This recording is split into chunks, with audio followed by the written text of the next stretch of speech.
I'm going to talk to you about some things I've learned in my journey, most from experience, some of them I heard in passing, many of them I'm still practicing, but all of them I do believe are true. Number one, and this should come up on the Jumbotron. Life's not easy. Is it up there? Life is not easy. It is not. Don't try to make it that way. Life's not fair. It never was. It isn't now, and it won't ever be. Do not fall into the trap, the entitlement trap, of feeling like you're a victim. You are not. Get over it and get on with it. And yes, most things are more rewarding when you break a sweat to get them. Number two, I love this one. Unbelievable is the stupidest word in the dictionary. Should never come out of our mouths. Think about it. To say, oh wow, what an unbelievable play. It was an unbelievable book, an unbelievable film, an unbelievable act of courage. Really?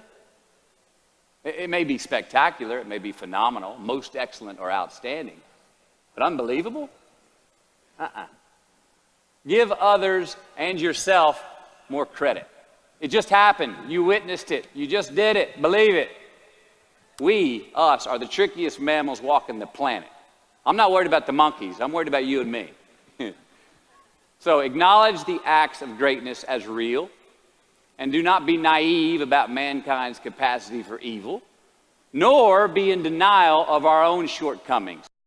Happiness is an emotional response to an outcome. If I win, I will be happy. If I don't, I won't. It's an if-then, cause and effect, quid pro quo standard that we cannot sustain because we immediately raise it every time we attain it.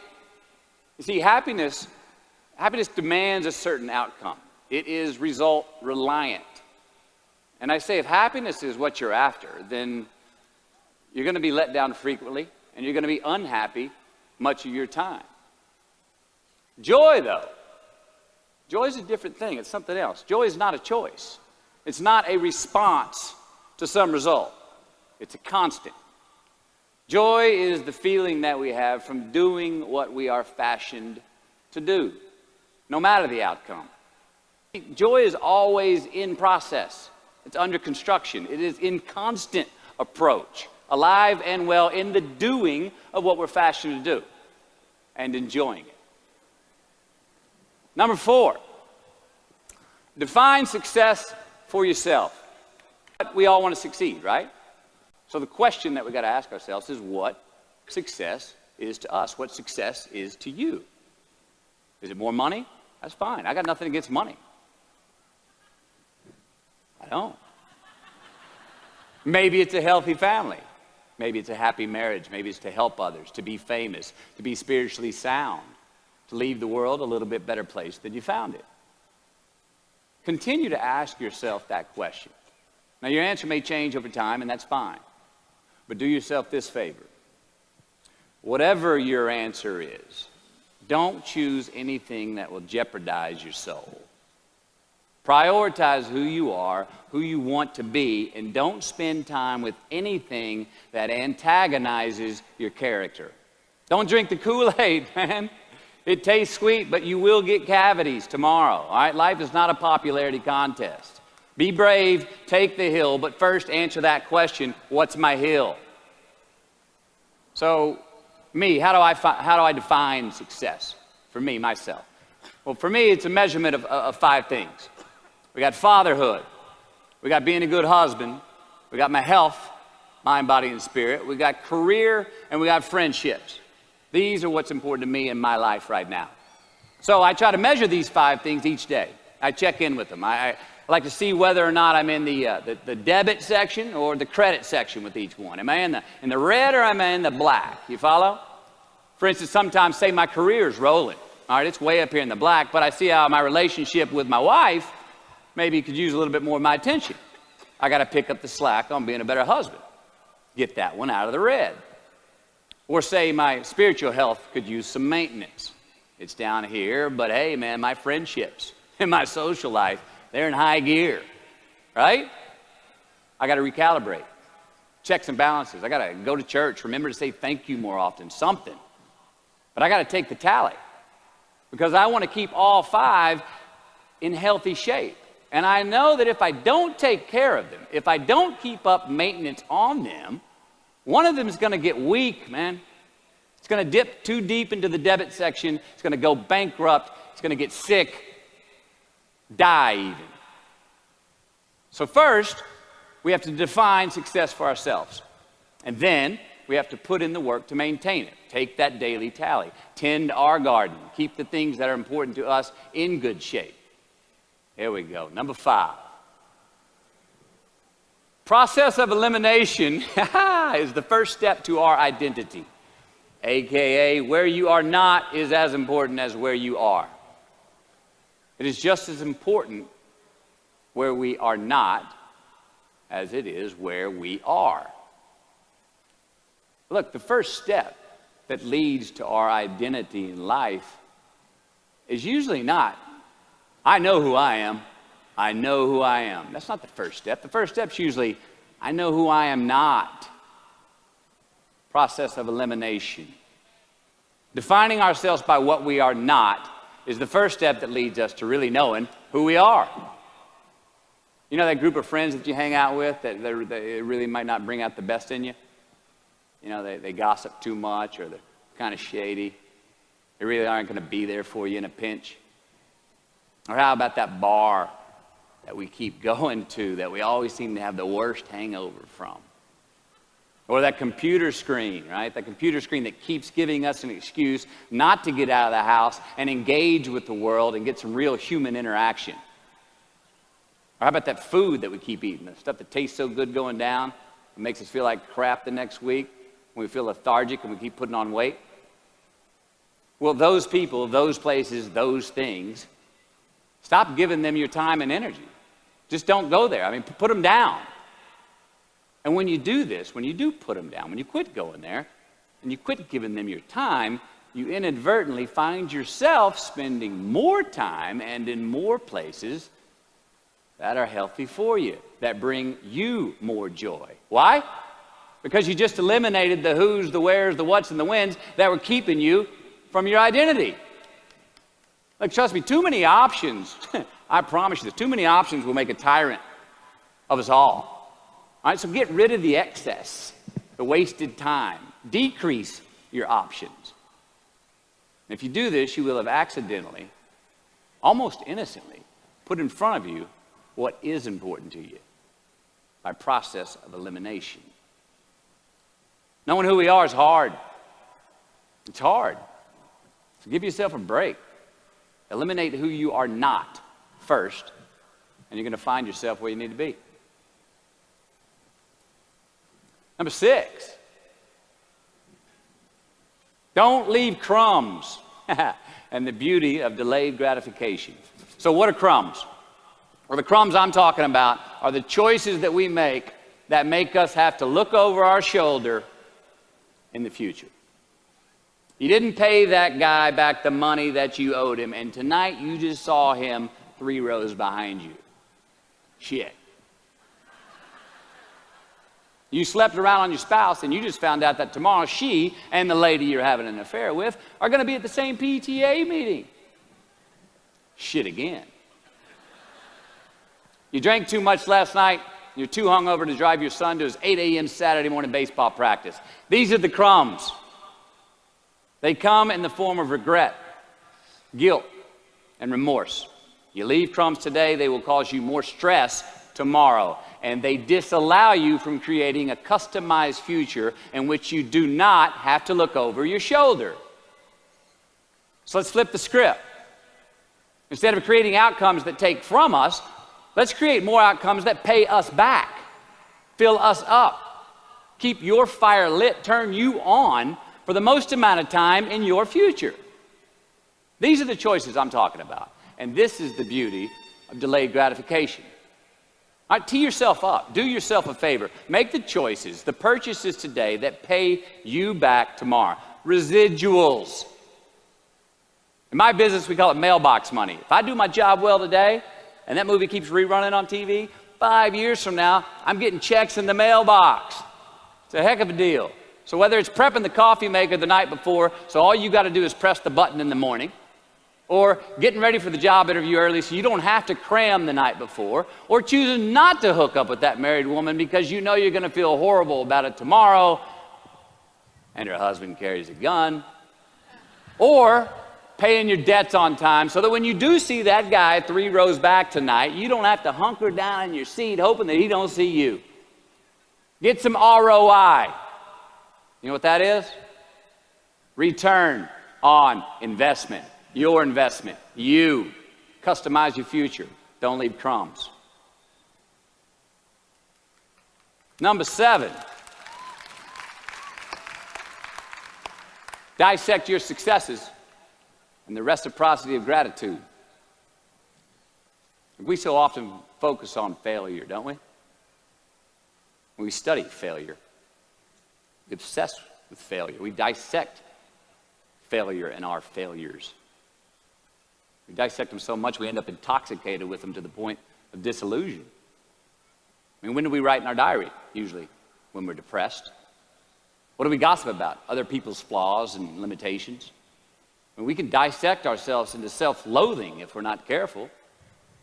I find that most of the times our obsession with what is wrong just ends up breeding more wrong, more failure. Now, the easiest way to dissect success is through gratitude. Giving thanks for that which we do have, for what is working.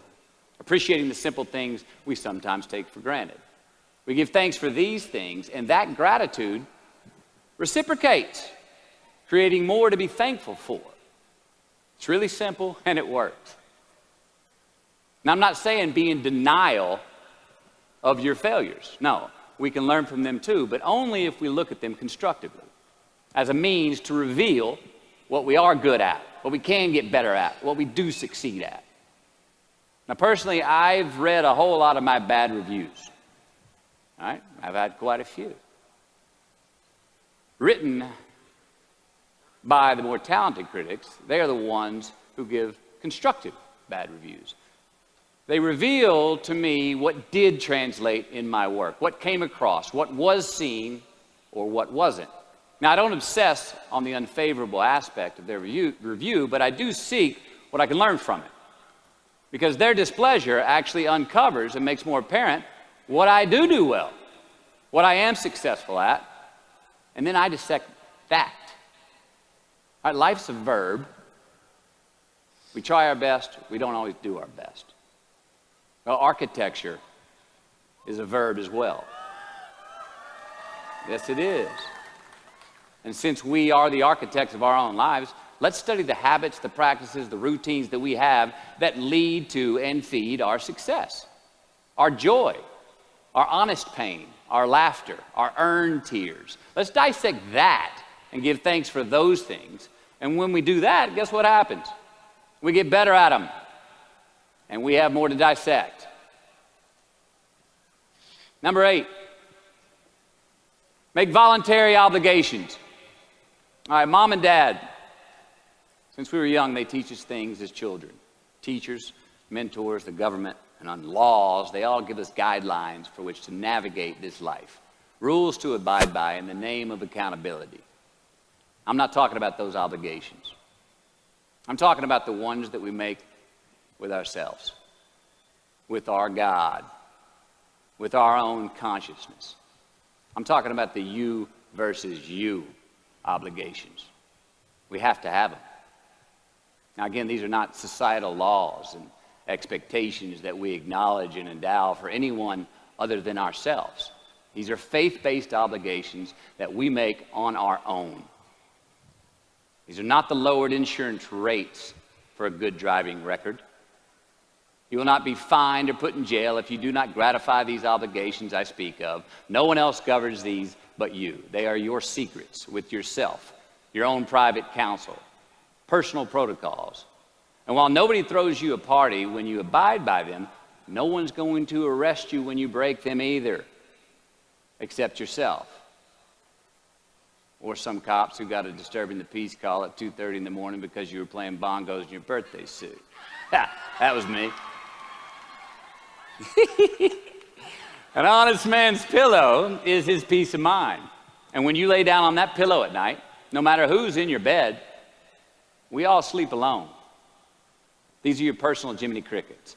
And there are not enough cops in the entire world to police them. It's on you. It's on you. Number 9, from can to want. All right, check this out. In 1995, I got my first big paycheck as an actor. I think it was 150 grand. The film was almost Boys on the Side, and we were shooting in Tucson, Arizona. And I had this sweet little adobe guest house on the edge of the Saguaro National Park. The house came with a maid, my first maid. It was awesome. So I got a friend over one Friday night, and we're having a good time, and I'm telling her about how happy I am with my setup. The house, the maid, especially the maid. I'm telling her, look, this lady, she cleans the place up after I go to work. She washes my clothes, the dishes, puts fresh water by my bed, leaves me cooked meals sometimes. Look, she even presses my jeans. And my friend, she smiles at me, happy that I'm excited over this. And she says, well, that's great, Matthew, if you like your jeans pressed. And I kind of looked up at her, my jaw caught hanging open. I stuttered a moment. Had that dumbass look that you get when you just been told the truth and you didn't think about it, and it hit me. I hate that line going down the front of my jeans. I hate that line. And it was then, for the first time, that I noticed it. I'd never thought about not liking that starch line down the front of my jeans because I'd never had a maid to iron my jeans before. And since she did, now, for the first time in my life, I just liked it because I could get it. I never thought about it if I really wanted it.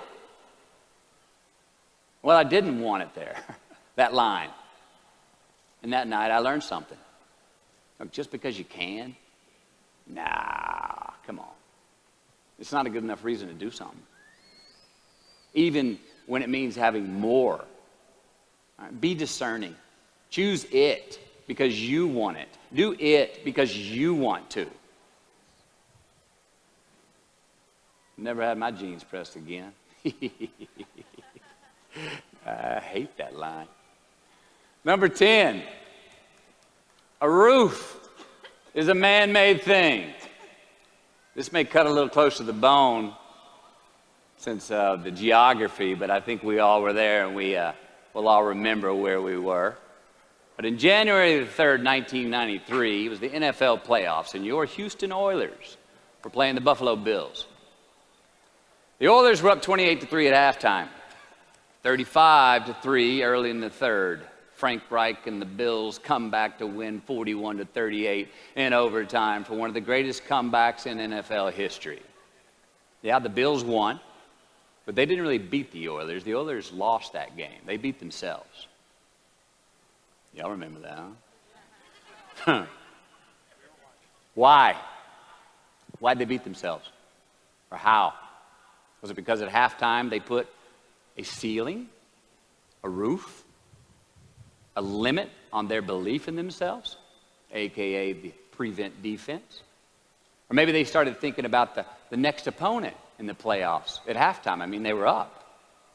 Then they came out and played on their heels, lost the mental edge the entire second half, and voila, they lost. In a mere 2 quarters, defensive coordinator Jim Eddy went from being called the defensive coordinator of the year and the man first in line to be a head coach next year to a man without a job in the NFL. You ever choked? Nobody has ever choked? I have. You know what I'm talking about, fumbling at the goal line, stuck your foot in your mouth once you got to the microphone, had a brain freeze on the exam that you were totally prepared for. Forgot the punchline to a joke in front of 4,000 graduating students at the University of Houston commencement. Or maybe you've had that feeling of, oh my God, life just cannot get any better than this moment. And ask yourself, do I deserve this? Now what happens when we get that feeling? We tense up. We have this sort of outer body experience where we are literally seeing ourselves in the third person. And we realize that the moment just got bigger than us. You ever felt that way? I have. And it's because we have created a fictitious ceiling, a roof, to our expectations of ourselves. A limit where we think it's all too good to be true. But it's not. And it's not our right to say or believe it is. We shouldn't create these restrictions on ourselves. A blue ribbon, a statue, a score, a great idea, the love of our life, a euphoric bliss. Who are we to think that we don't deserve or haven't earned these gifts when we get them? It's not our right. But if we stay in process, all right, within ourselves, in the joy of the doing, we will never choke at the finish line. Why? Because we aren't thinking of the finish line. Because we're not looking at the clock. We're not watching ourselves on the Jumbotron performing the very act that we're in the middle of. No, we're in process. The approach is the destination, and we are never finished. Bo Jackson, what did he do? He used to run over the goal line, through the end zone, and up the tunnel. The greatest snipers and marksmen in the world, they don't aim at the target. They aim on the other side of the target. We do our best when our destinations are beyond the measurement, when our reach continually exceeds our grasp, and when we have immortal finish lines. And when we do this, the race is never over. The journey has no port. The adventure never ends because we are always on the way. So do this, and let somebody else come up and tap you on the shoulder and say, hey, you scored. Let them run up and tap you on the shoulder and say, man, you won. Let them come tell you, you can go home now. Let them say, I love you too. Let them say, thank you. Take the lid off the man-made roofs that we put above ourselves and always play like an underdog. Here we go.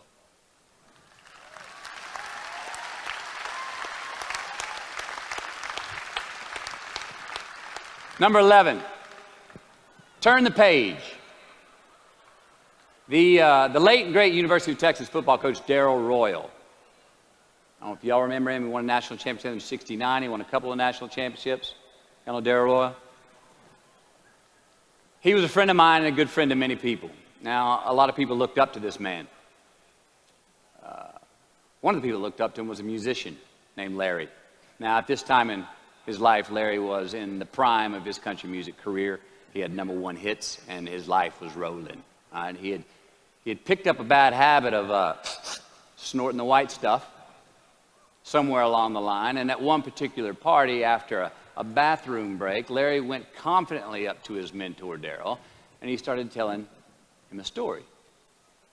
Coach Royal listened, as he always had.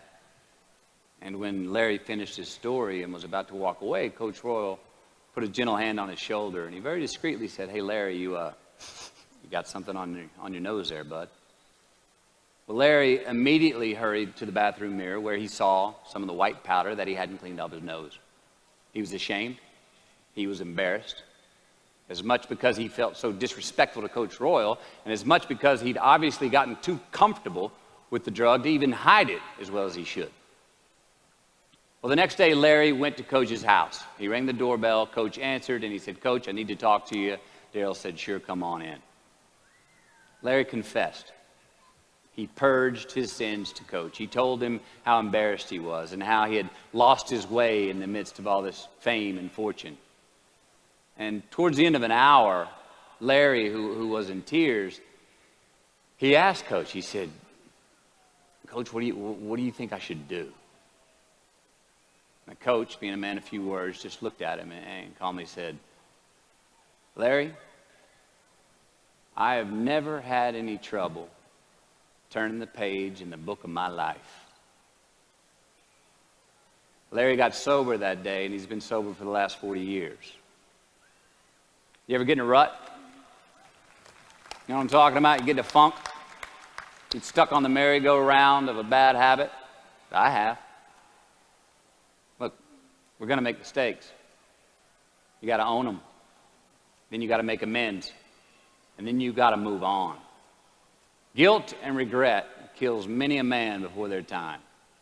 So turn the page, get off the ride, You are the author of the book of your life. Turn that page.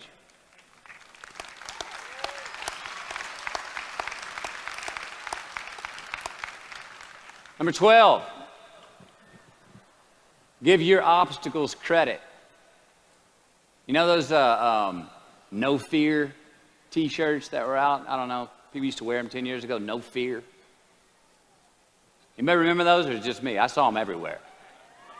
All right. I don't get them, and I never did. I mean, hell, I try to scare myself at least once a day. I mean, I get butterflies every morning before I go to work. I was nervous before I got here to speak tonight. I think fear is a good thing. Now, why? Because it increases our need to overcome that fear. All right, so say your obstacle is fear of rejection. All right, you want to ask her out, or you want to ask him out, but you fear that he or she may say no. All right, you want to ask your boss for that promotion, but you're scared he's going to think you're overstepping your bounds. Well, instead of denying those fears, declare them. Say the fear out loud. Admit it. Give them the credit they deserve. Don't get all macho and act like they're no big deal. And don't get paralyzed by denying that they exist and therefore abandoning your need to overcome them. I mean, I'd even subscribe to the belief that we're all destined to have to do the thing that we fear the most anyway, at some point. So give your obstacles credit, and you will, 1, find the courage to overcome them, or you will, 2, see more clearly that they're not really worth prevailing over. So be brave, have courage, and when you do, you get stronger, you get more aware, you get more respectful of yourself and that which you fear. Number 13. So how do we know when we cross the truth? 13. Someone was asking, why did I pick 13? That's an unlucky number. Well, I don't know when 13 got the bad rap and became the mongrel of numerology. It's never done me wrong, 13. In fact, 13 has been a pretty lucky number for me, and I want to tell you how. I've always taken these 21-day trips by myself to far-off places where I usually don't know the language and nobody knows my name. They're adventures, one, but they're also a purge. All right, they're a cleanse for me. They're like a 21-day fast from attention, from all the things I have in my well-appointed life. They're a check out so I can check in with me, see how I'm doing, be forced to be my own and my only company, to have a look in my mirror. And we all know what can happen when we do that. Sometimes we do not like what we see. Well, in 1996, right after I got famous from a film I did called A Time to Kill, I headed out on one of these 21-day walkabouts, and this time to the jungles and the mountains of Peru. The sudden fame that I'd just gotten was somewhat unbalancing. My face was everywhere. Everyone wanted a piece of me. People I'd never met were swearing that they loved me. Everywhere I went, there I was on a billboard, a magazine cover. It was just weird overall. You know, I was asking myself, what's the reality in this and what's the bullshit? Did I deserve all this? These were all questions I was asking myself. Well, who was I was another. Now, there's always an initiation period with these trips. An amount of time that it takes for the place to initiate the traveler. The time it takes to disconnect from the world that we just left and become completely present in the one we are traveling in. Now, for me, that initiation period usually lasts about 13 days. 13 hellish days until I am out of my own way. And after that, the whole trip is really fun and smooth sailing. Well, it was the night of the 12th day of my 21-day trip. I'm settling into camp. I'd already hiked 80 miles to this point, and I had a 3-day trek ahead of me to Machu Picchu. And I was full-on sick of myself. Wrestling with the loss of my anonymity. I was guilt-ridden for sins of my past. I had a lot of regret. I was lonely, disgusted with my company, mine. And I was doing a pretty good job of mentally beating the shit out of myself. Anyway, grappling with these demons on this night, I couldn't sleep. All of these badges and banners and expectations and anxieties that I was carrying with me. I needed to free myself from them. Who was I asked myself. I mean, not only on this trip, but in this life. So I stripped down to nothing. I took every moniker that gave me pride and confidence, all the window dressings, the packaging around the product. I discarded them all. I got rid of my lucky and faithful American cap. I stripped off all my talismans from adventures past. I even discarded my late father's gold ring with an M on it that he gave to me. And it was a meltdown of he and my mom's class rings and gold from my mom's teeth. I even got rid of that. I was naked, literally and figuratively. And I got sick. Soaked in sweat, I threw up and a mile left in my belly. Now, a few hours later, I awoke on this 13th morning to a rising sun, surprisingly fresh and energized. I dressed, made some tea, and I went for a morning run. Not towards my destination, Machu Picchu, but rather to nowhere in particular.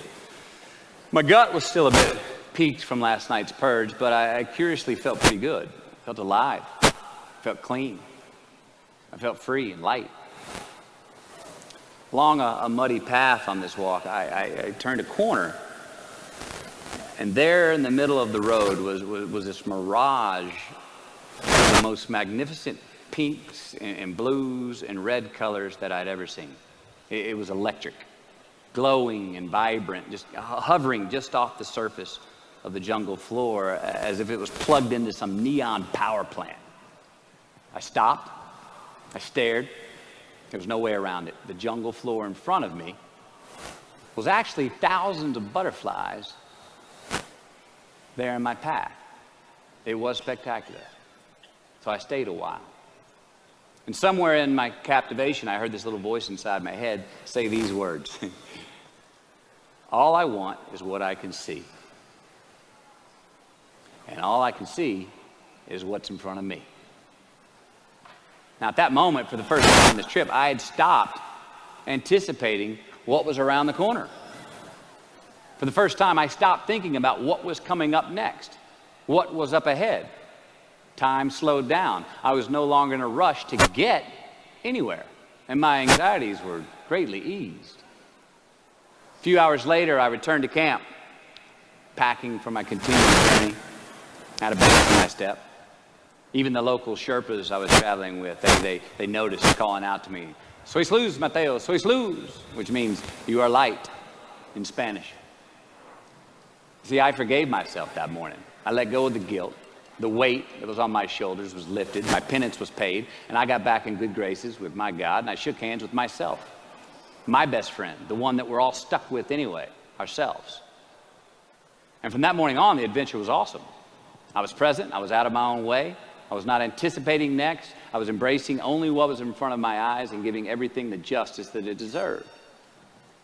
You see, I crossed the truth that morning. Now, did I find it? I don't know. I think it found me. Why? Because I put myself in a place to be found.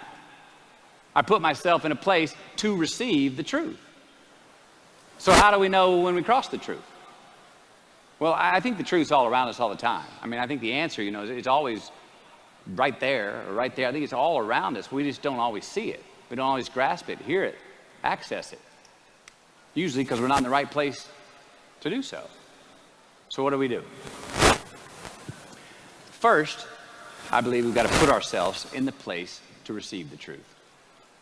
Let's admit it. We live in an extremely noisy world with all kinds of frequencies coming at us. We got commitments, we got deadlines, fix this, do that, plans, expectations, and they all make it hard to get clarity and peace of mind. So we have to consciously put ourselves in places to receive that clarity. Now that may be prayer, that may be meditation, that may be a walkabout, that may be being in the right company, a road trip, whatever it is for you, schedule that time. Schedule it. So, if we do that, if we hear it, if we put ourselves in a place to hear it, and we do, and it's become clear, a truth, natural and infinite, then the second part comes, which is to personalize it. Ask yourself how it works for you, how it applies to you personally, why you need it in your life specifically. And if you do that, then comes the third part. Have the patience to internalize it. and get it from our intellectual head, thinking about it, and into our bones and our soul and our instinct. Now, we cannot rush this part. It does take time. So if we get that far, we've received it, we personalized it, and we've internalized it. If we make it that far, then comes the biggie, man. This comes the fun one. Got to have the courage to act on it, to actually take it into our daily lives and practice it, to make it an active part of who we are and live it. If we can do that, all right, if we can do that, then we have what I believe is heaven right here on earth. And that's the place where what we want is also just what we need. I mean, that's the ticket, isn't it? Think about it. I know that's where I want to live. So while we're here, and they're going to run across the Jumbotron, let's make it a place where we break a sweat, where we believe, where we enjoy the process of succeeding in the places and ways that we are fashioned to, where we don't have to look over our shoulder because we're too busy doing what we're good at, voluntarily keeping our own counsel because we want to, traveling towards immortal finish lines. We write our own book, overcoming our fears. We make friends with ourselves. And that is the place that I'm talking about. Thank you. Good luck. You just keep living.